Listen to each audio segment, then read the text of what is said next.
All right, everybody, what's going on? So I have a different kind of review today. Um, Not two wheels, but two GPS. Ha ha ha. Whatever. So I have the Mcnally 700 Pro, I believe, and then the Garmin Dezl OTR 700. It's 700. Um, we're going to. I'm not going to. This is my new one. This is the one I switched to, and I'm going to be going over the differences in them, and then later on in another video, I do an in-depth review on the Garmin 700. If you're not familiar with these, they're both trucking GPSs. Um, so one thing that I absolutely like, I'm just going to go say my new one is better, and that's not biased. That's literally with just the experience I've had it about a week and a half, 2 weeks now. I had it 2 weeks. That is the absolute experience that I've had with this. That is superior to this for really the same. I believe it's the same price. Yeah, the same price. It's just a lot better. Even though it does have some drawbacks, which I'll go over those first actually. So here with the here with the this what you can do a lot of the times is was I haven't used it in a while. Oh, you can crap. Excuse me. I forgot how to do it because I haven't done it in a while. But you can just straight up go to your map and it's some kind of thing you do it where you go directly to just you can save your destination. Oh, right here, save current location. This one does not. At least that I've played around with it and played around with it, and I think now the way you do it on this one, and you have to do it like it took me a while to get to the part where that became that apparent. But a lot of times you do like this, do like that. It's not straightforward. And yes, I read the manual. It's not straightforward with some of the things that you can do with here. And on the Mcnally, when you are like in route and you see like a detour sign coming up or whatever.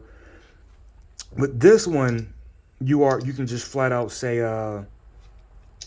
you can click on I can't get put directions in right now, but because the location has a reset. That's another thing. It takes a while. The ramming that takes a while to get its GPS together, and that's critical because sometimes you start it up, you get to work, you start it up, and you gotta wait 5-10 minutes, and you might be ready to go right then and there, and it's gotta like, all right, well, luckily I'm a local truck driver, I know exactly where I'm going. I usually can wait that 5-10 minutes and just do the first little bit of it by myself, even if I don't know exactly which way. I know a few, hearing this and that, how to get to the area, and then it'll kick in when I right when I start to need it to. But that's one of the drawbacks of the RAM. But anyway, back to the drawbacks of the Garmin. With here, you are very limited to what you can have right here in this bottom screen. On the Garmin, as you see, crap.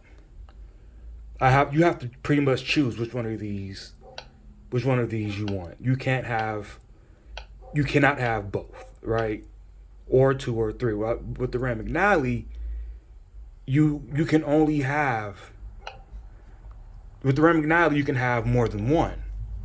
You can actually have stopped. Oh, see, this is another reason why I do not like this. You can have when you have the GPS like going, it will have not only the time but the estimated miles remaining and things like that. So you really don't sacrifice a whole lot in that regard with the Ram McNally.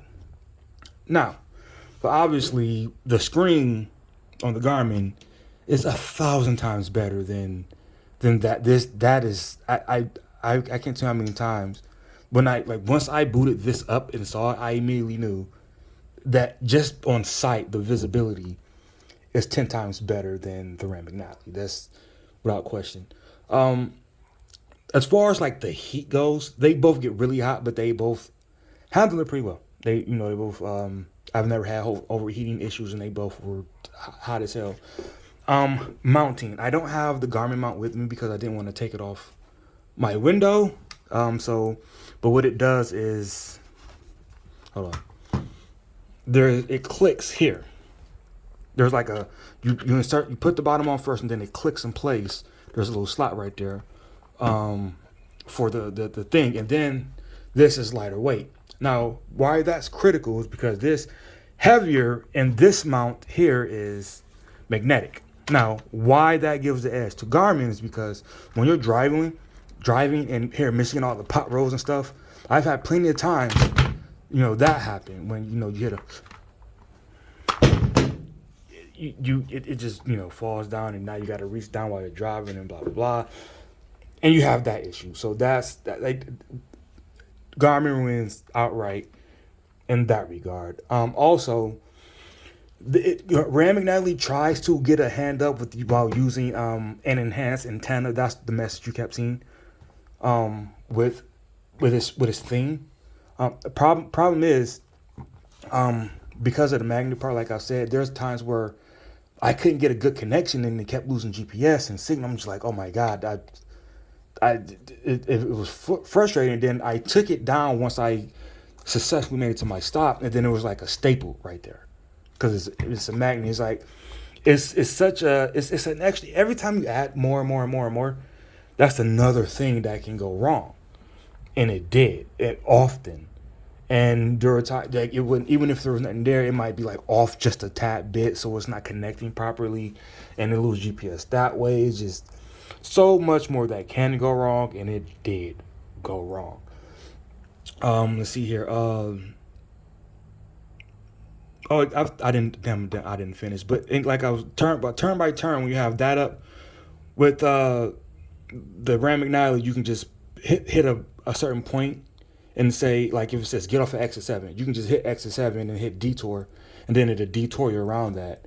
At least it'll attempt to, minimally. This, you cannot do that at all. You cannot hit any point in your route and hit detour. You have to go to like something like trip edit or something and try to like pinpoint it's basically, you have to be stopped. You have to really understand, have time with this, and then try to do it that way, right? And it's just way too many steps for someone who may be driving when they realize a detour, which is most of the time you realize a detour. Unless you're local like me, you understand that you are going to have to go around that anyway, and you already really know the area. Also with this, one thing as you see right here, I'm not sure about this because I've never seen that feature when I was going through like the settings and stuff, but it allows you to take a screenshot of the screen. And the reason that is important is because maybe you're in a particular area and you want to, like, I don't know, maybe like screenshot like where you seen a certain like thing or whatever, or area or gas station or something, or maybe you're like going through your settings, or maybe you see like an address or just something, and you want to just take a real quick shot of the screen, right? And it's super convenient. Or maybe you want to record the time. I don't know.